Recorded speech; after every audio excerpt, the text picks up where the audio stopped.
Okay, mga kamatis, mga kaibigan, panoorin na natin to. History, man. Na, naghahanap ako ng brand deal. Yan. Ikaw mismo. Ako mismo. Oo. Tapos may nag-offer sa akin. Casino. Noong time na yun. nung Casino. araw na yun. Okay. Sinabi ko naman kay Munton. Ay ko, ma'am, kukunin ko po ito kasi ito po yung expenses. Lahat. Tapos ito po yung kailangan kong anuhin. Para masustain yung mga players niya. Kumbaga, naging transparent ka sa... Nagkita ako sa nila. Gusto ko talagang kunin sa Munton. Kasi hindi talaga kakasya. Oo nga. Okay. Kasi nga, yung ML nun, medyo hindi na ganun kataas tulad ng dati. Now, ano bang nangyari sa streaming industry?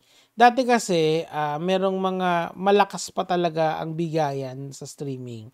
Kaso, after a while, nung medyo bumagsak na yung ML, humina na yon. So, yung mga players, naghanap na sila ng ibang, or yung mga streamers nun, naghanap na sila ng ibang way para kumita. And kumita sila through, yun nga, kung ano-anong sinishil nila. Merong Lelebold. Ngayon, ang uso is yung streaming, casino streaming na. I mean, yan naman yung trend sa Amerika eh. Kaya, you know, it will just follow here. Now, kung nanonood kayo ng mga Senate hearing, PAGCOR will always say na itong mga ganito, since it's unregistered, it's illegal. Yun yung sasabihin nila sa inyo. Pero enforcement is another thing. Ang problema, hindi ko pa nakikita ang PAGCOR na magdemanda sa mga streamer. So I guess it's more siguro mas legislative siguro yung problema. Kasi yung enforcement kulang yung pangil sa enforcement Kasi pwedeng sabihin lang ng PAGCOR yan na illegal yan. Pero wala naman silang gagawin. So yun yung problema. Kulang siguro sa batas in relation dito. So I believe na sa nababasa ko sa current meta ng ating bansa, given the political climate, etong mga sugal streaming na to, medyo magtatagal pa yan ng onte. Siguro 2 years.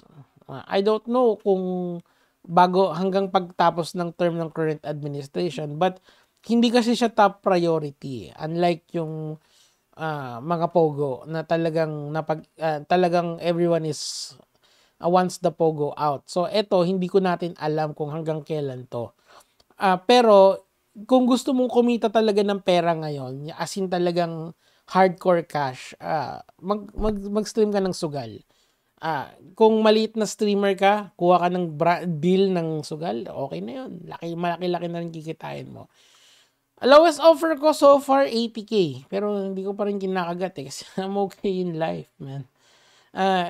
Ang iba kasi kay Doggy, gusto niyang i-sustain yung lifestyle niya dati. Problema lang, yung sources of income, nabawasan na because it's not his fault kasi si Doggy pa rin naman siya. It's actually yung community ng ML din. Kasi hindi naman badamot ang Monton in the sense na kunyari bumili ka ng skin sa kanila, hindi naman yan parang tawag dito, hindi yan parang Valve na ilalagay nila sa price pool yung nabili mong skin. Hindi sila ganun. ML talaga, medyo pera-pera yung company. So nakikita ko of course.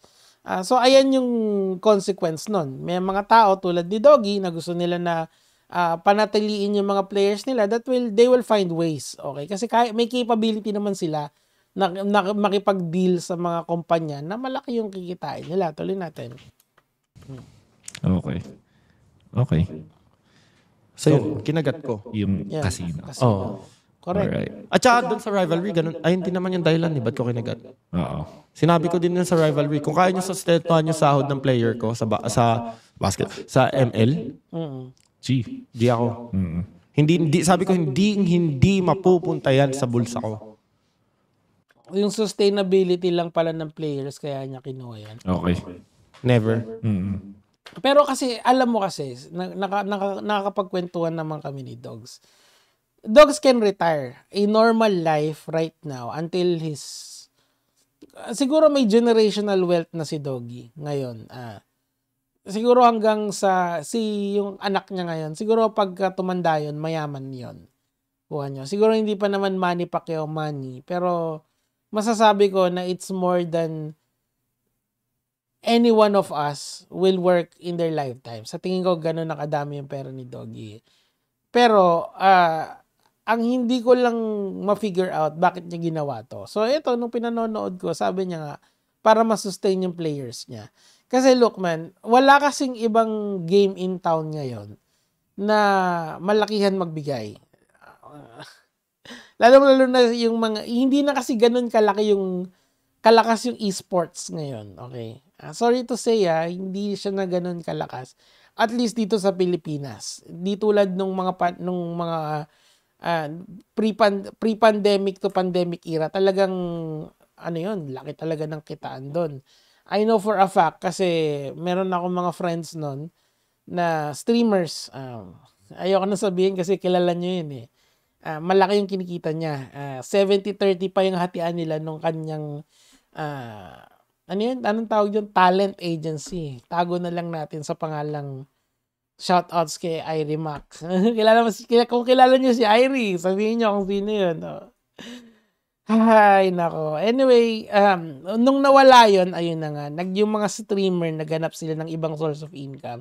Kaya kung saan-saan nyo sila nakikita, Lelebold, di ba? Nalala nyo Lelebold?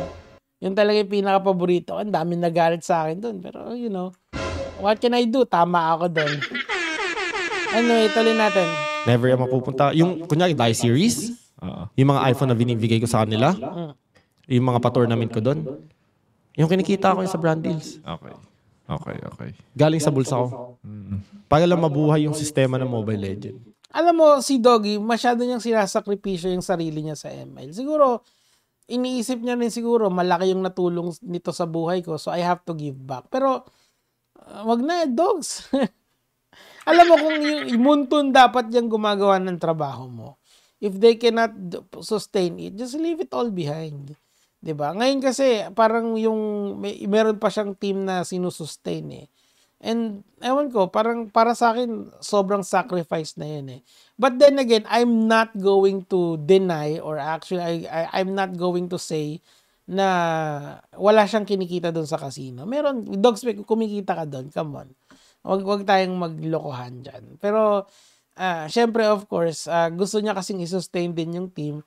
At least, alam mo lang gusto ko doon kasi at least hindi ito yung bullshit na tumutulong ako, nagbibigay ako ng wheelchair, ng cellphone, tsaka ng tinkiaw, tsaka nagdodo ako ng poverty myorn, anytime. Hindi siya ganun at least. At least yung reason niya is close to his heart kasi passion niya naman talaga yung gaming eh. And gusto niya na lumago pa yung gaming. Kaso, dogs, let's be honest here. Yung isang